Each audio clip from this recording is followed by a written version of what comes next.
This is the unboxing of a Bertele rare eyepiece. I bought it from Germany and I'm going to unbox it now and see how it looks, and I will test it on the stars. Okay, let's open the box and see what is here. It's nicely packaged.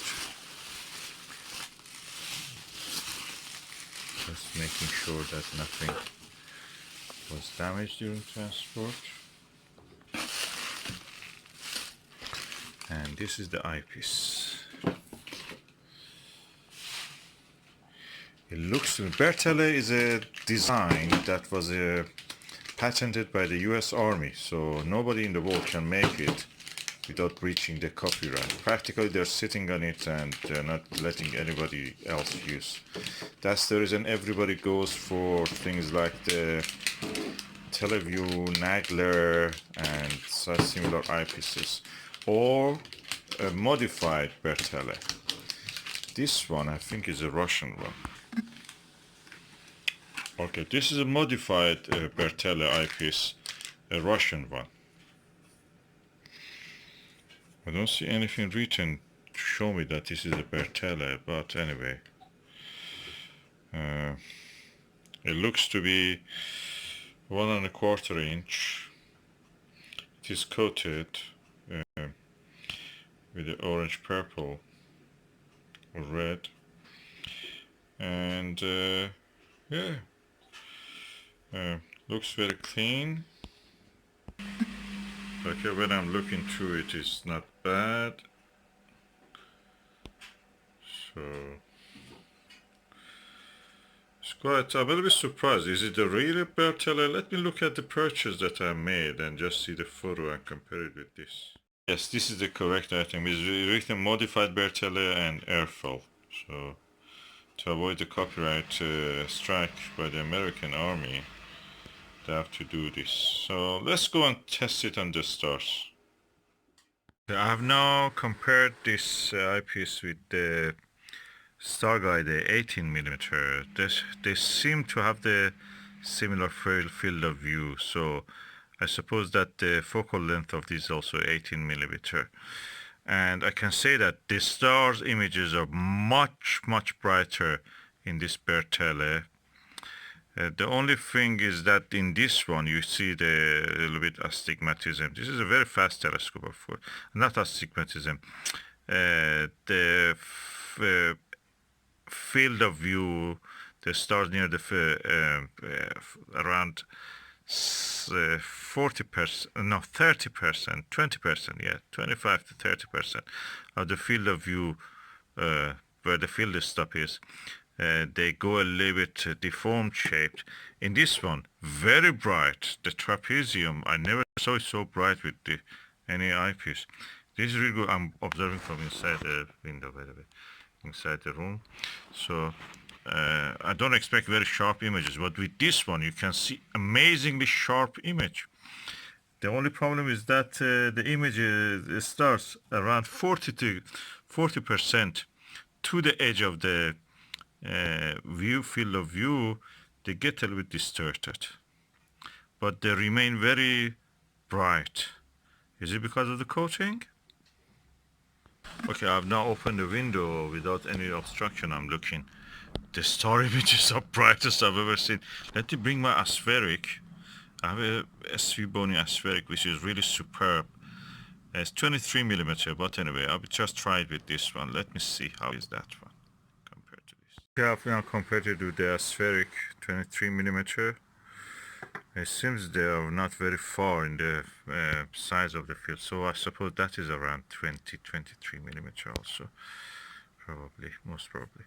But it is a fast telescope I'm using here, f4 or something like that. It shows a lot of field curvature with this. The field curvature in this one is much better. I'm going to tell you what I'm going to do. This is a very good eyepiece. I'm going to buy another one of these for binoviewing. That's the #1. That's really good. I never saw such a bright image with any eyepiece. That's it. I bought a second one of this. I think that's the #1 recommendation. That's the best recommendation I can make. this passed the star test. This is a good eyepiece. This is probably as good as a teleview, or probably better. The image brightness is really good. I have a 15mm teleview. Never gives me such a view. Let me just bring it and look at it again. It's a Pluso. This is a 15mm teleview Pluso. I'm going to test it with this.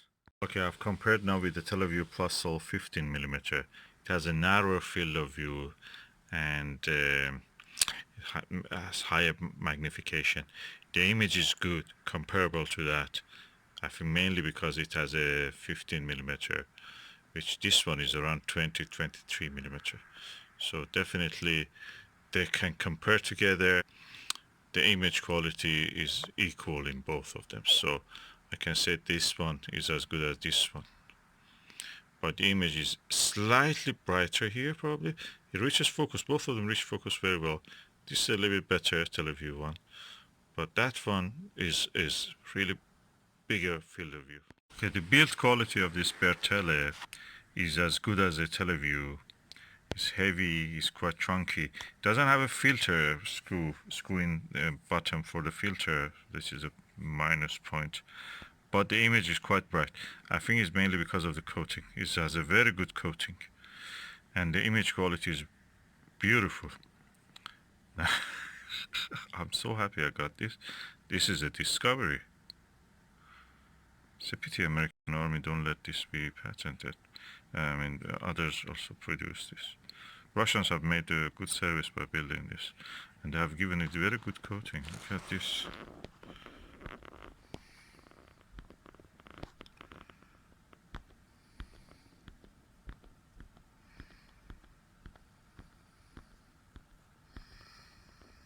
Beautiful eyepiece, and it shows we call it mouth of the fish in the trapezium of the Orion Nebula. Very well, very well. In this fast telescope, it's not very easy to see it with any eyepiece, but with this one you can clearly see it. I'm happy about the second one of this. The image contrast, the darkness of the background of the sky is amazing with this. This is an eyepiece I recommend. I'm telling you, this eyepiece is top quality. It's a top quality eyepiece. If you find one of these, don't hesitate to buy it. This Russian modified Bertele airfoil is really good, really amazingly good. I'm looking at the Al-Nitak and Sigma Orionis. Goes to really sharp focus. This is a fast telescope. It should not really do like that, but you can reach really good contrast. And I can see the flame nebula. Again, I'm now in the back with the window closed, and I can see hints of the flame nebula easily with this one. And another point is that the field of view of the Pluso, teleview Pluso, is narrow, 40 or to 50 degrees. This is a 70 degrees field of view, and I'm telling you, I have several 70 degrees field of view eyepieces. This Bertele is 70 degrees field of view. Really good quality, top notch.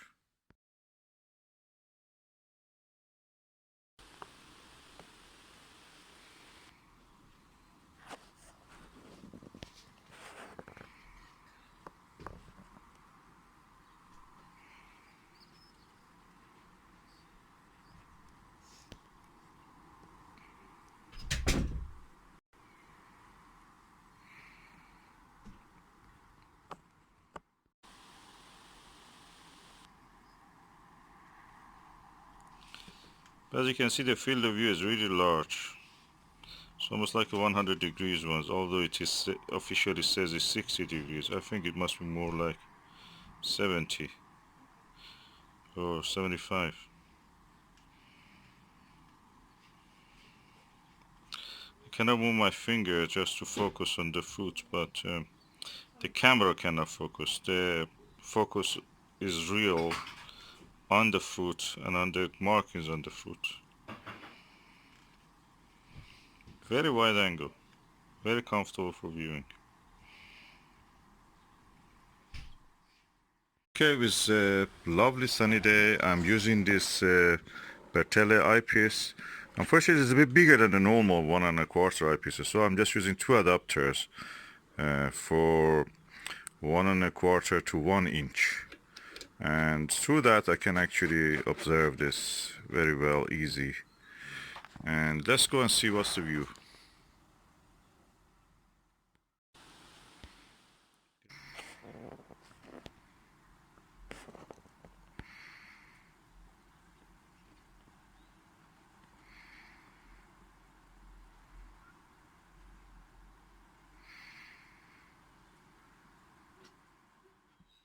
Okay, if you want to enjoy this eyepiece, this is a little bit bigger than the 1 1/4, so if you're not going most of your telescopes 1 1/4 eyepiece holders. So what you will do, I will have this 1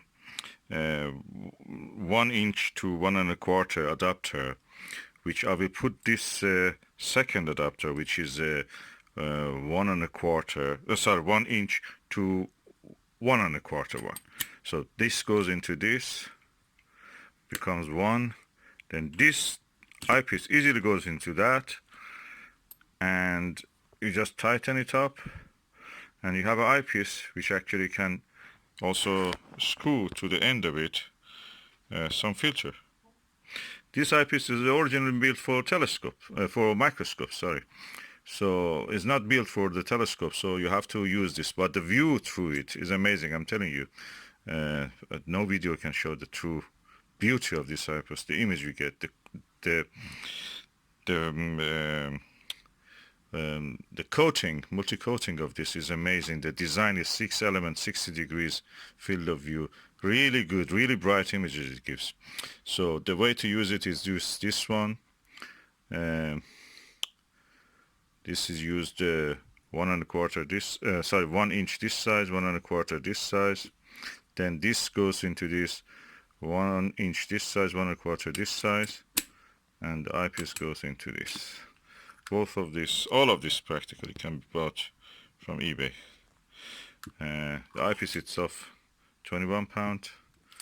This is £6, and this is £6. So practically less than £35 you can have all of this, which is really good value. I think for the eyepiece, this is what you get, is an eyepiece comparable to Teleview. You have to try it to see what I mean.